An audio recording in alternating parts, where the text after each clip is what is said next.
The Macerator, one of the first and most important machines you can build in your early GregTech playthrough.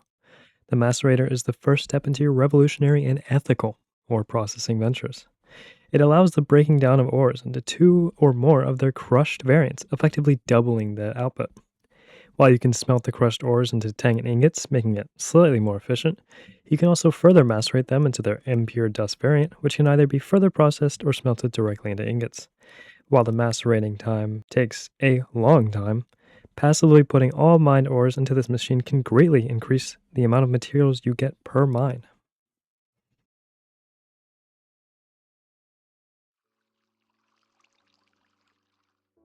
Alrighty, hello everyone.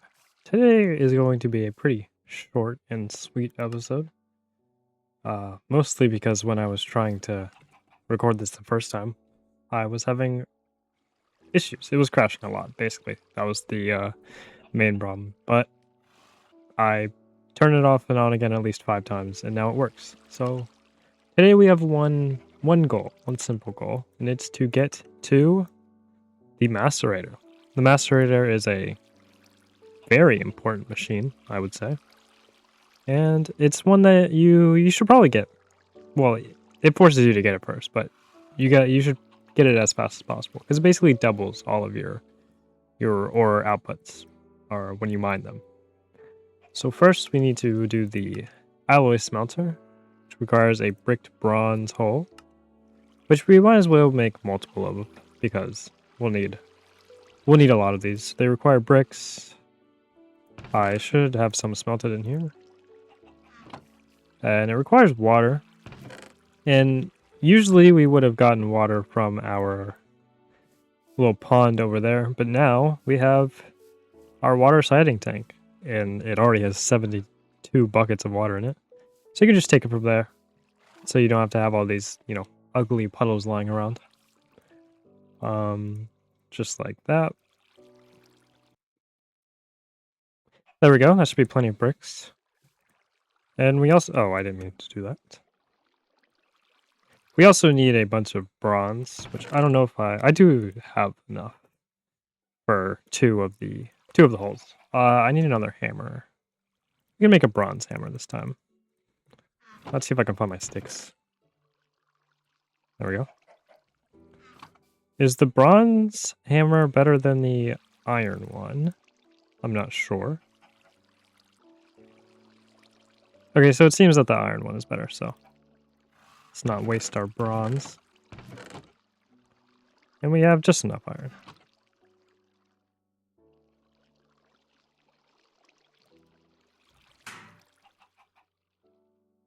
And to make the holes, it should be like this, I think. There we go. 2 brick bronze holes. What else do you need for the alloy smelter? 6 small bronze fluid pipes, 2 furnaces, and our hole. I should have fluid pipes from the mission earlier. And what else was it? 2 furnaces, which is just, I think, 12 cobblestone, and oh, here it is. There you go.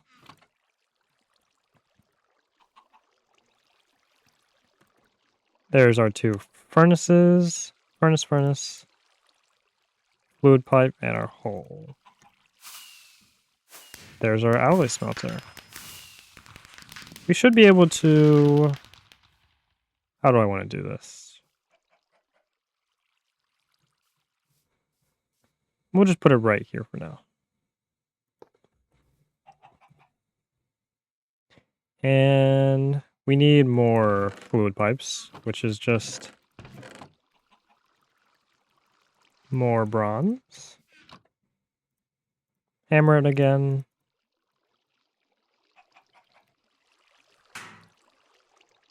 And it should be something. We only need the small ones, which I think is like this. The other way around? No. They're up and down.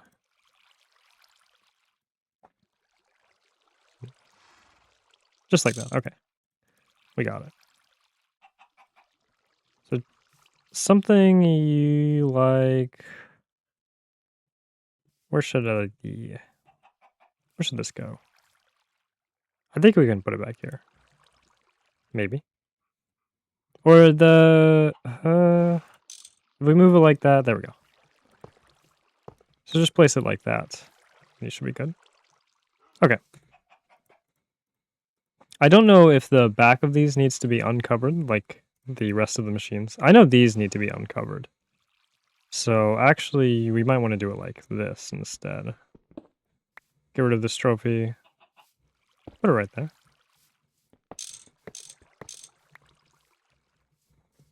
there. Do it like on top. Like that.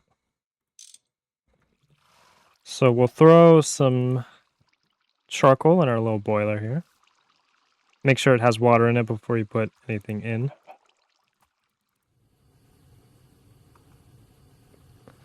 And what we need next? We get 4 bronze and 15 tokens. Throw those in their respective chests. And what's next? The most important alloy until you reach a higher tier is undoubtedly red alloy. Unfortunately, you have an alloy smelter, so grab some redstone and combine it with copper to get yourself a handful of that. Don't confuse your bronze with your copper or else you'll be scratching your head. So for that you need copper and redstone. And we fortunately have plenty of redstone from a dungeon that I perused earlier. So let's just sleep real quick.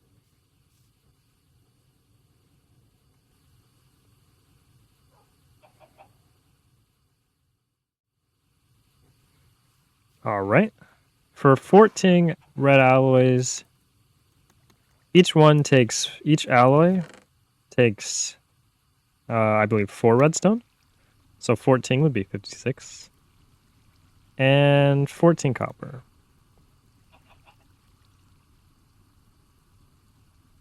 Now the quest did mention earlier that you should have a lot of steam in your smelter, because it takes a lot of steam to run this recipe. And if you run out, then it's going to reset your progress and you'll have just wasted a bunch more steam. So let's wait for this to heat up, and then we'll use this. And we'll see how much steam exactly it takes. One quick thing is if you want to check the cost of any of the recipes that you're using, or for instance how much steam the red alloy gets, you can left click on the item in the JEI, I think it's called. Go to whatever machine you're processing it in. Right click whatever type of machine you have. Right now we have the steam alloy smelter. And it should tell you exactly how much steam you need. For these it costs 3,200 liters. And it tells you how many liters it takes per item. So here we should have enough to process one red alloy. Honestly, it didn't seem to take that much. Maybe I was lied to. Let's see again.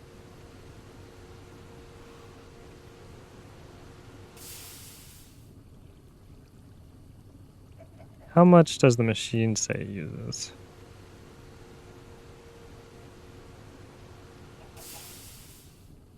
Maybe it's a little off. I don't know. Because it doesn't seem to be taking 3,200, or else we would have been out already. So that's interesting. But it's good for us either way. Just be careful when you're putting your items in, so that you don't completely run out of steam. Alright, that should be the last of the red alloy. You're a zombie. Bam. Okay. Alright. What is next? A loot bag or red? We'll take more of the red alloy. Throw that in there. Okay. Wire cutter. Small gears require a wire cutter to be made, so let's craft one. 3 plates, 2 rods, and a screw. So the 3 plates go like this. Like that. And the rods, 2 rods, throw this under a saw. And that is how you make the screws. Screwdriver, file, hammer. File, screwdriver, hammer.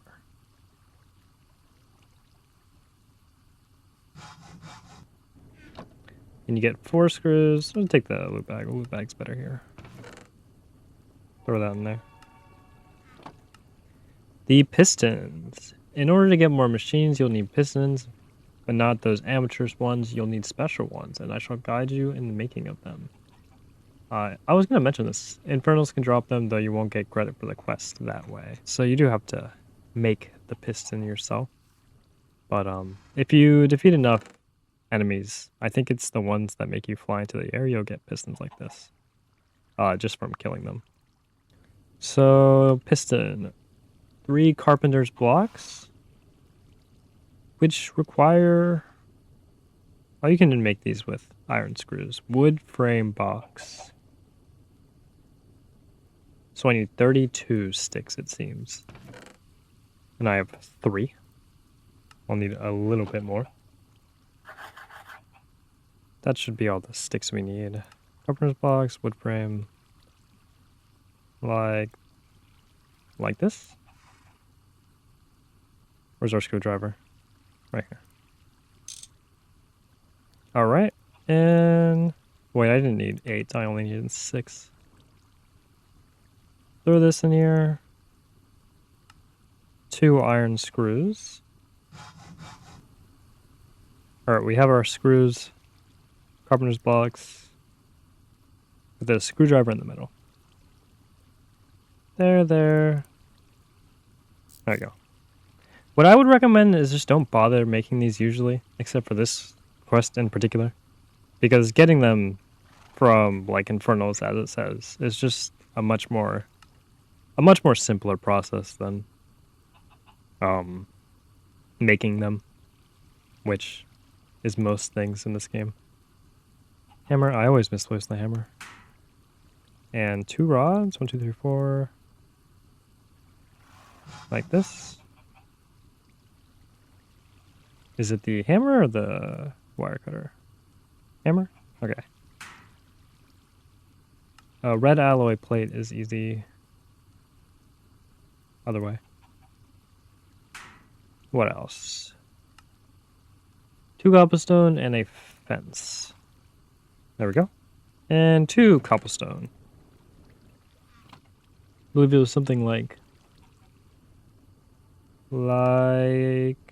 gears, cobblestone, fence in the middle, red alloy plate. Fence in the middle, red alloy plate on the bottom, and carpenter's blocks. There's your piston. Again, just get these from defeating enemies. It's so much more easier. We'll get 2 sticky pistons, or we'll take sticky pistons because we don't...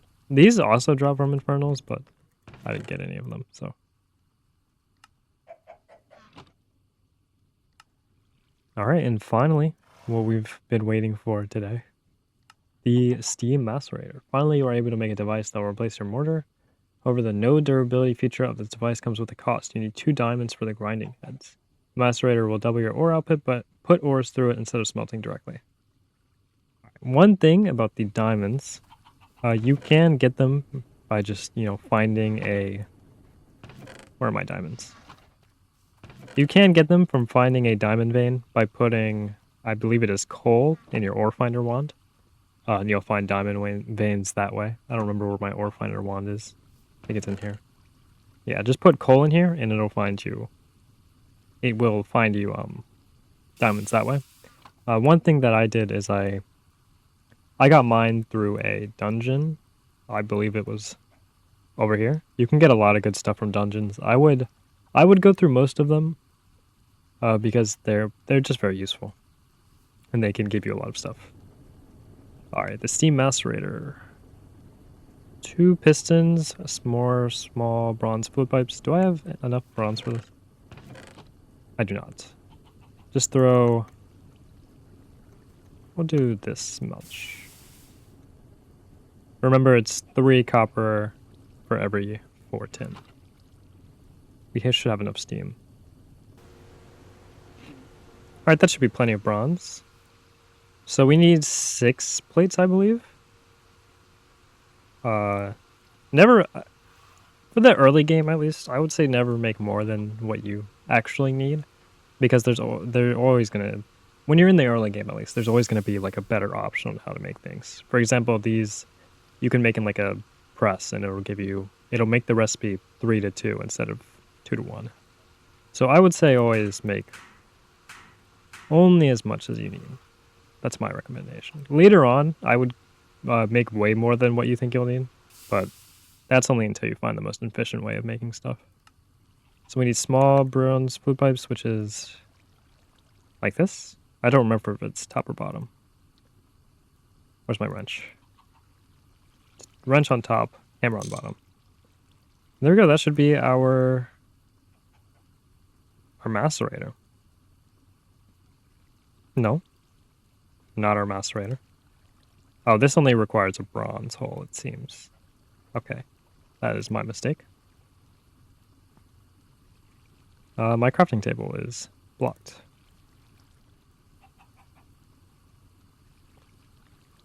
Just like that.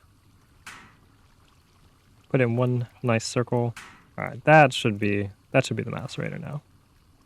Just like this. Bam. Now you have the steam macerator. This was my main objective for this video, but I'll just show you how it works. So usually if you have, let's say, a piece of iron, if you smelt it, you would only get, I'm not going to do it now, but if you smelt it, you would only get 1 iron. But if I have enough steam, which I don't seem to have because it's all going in here, let me just disconnect this real quick. How much does it take to macerate? So it takes around 3,200 liters of steam, but it takes a long. The only downside to using the macerator is it does take a very long time. I will say that. But I would say if you can have this thing always running, just always throw your ores in here. And while you're off doing other things, which there will always be something else you do, just throw it in there. Hopefully, this is 3,200, so this should be plenty necessary. So we'll wait for that to macerate. Let's see if there's anything else we can do today. Just any real quick missions. Let's see. Lapis lazuli. I already went over one of the benefits for this in my last episode, but mainly lapis lazuli, you can put it on your items, and it will give you fortune. The ratio, or not the ratio, but the amount that you need, the amount of lapis lazuli you need to get each fortune level goes from 100 lapis lazuli for your first item. Let's show it in here. See, I put in 100 lapis lazuli in here, and it gives you 1 fortune. Later you can put 300 lapis is fortune 2, and 450 the max is fortune 3. But it does level up passively while you use it. So if you don't want to put in that much lapis, just put in like 1, and it'll level up passively while you use it. So that's one of the main uses for lapis, at least early game, and it makes things a lot more efficient. A lot more time efficient. Is there anything else we can use? The power of the sun. I'll probably go over this next episode because I feel like this is a much better alternative, in my opinion, to the coal boiler. Because you get it passively, you don't have to feed any charcoal into it. You can save your charcoal for better uses. So, yeah, it was kind of a short episode today. I didn't have much planned. We'll go over some of the other stuff later.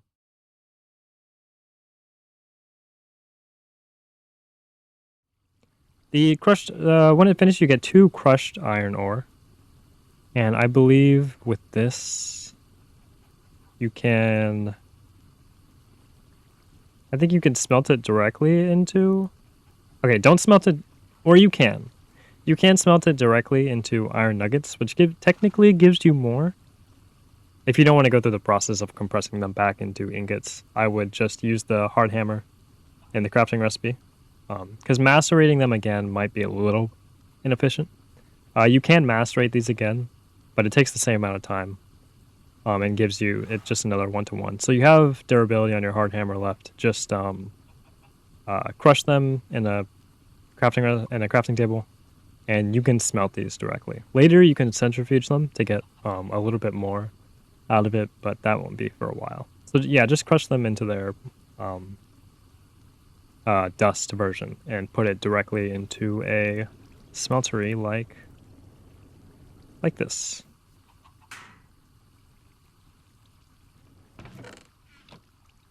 So now, instead of getting just 1 iron from your iron ores, you'll get 2, and that's very good. You wanna like save all of the ores that you mine, because in my opinion, going out to mine ores is a little bit time consuming. So anything to make it like simpler or more time efficient is nice.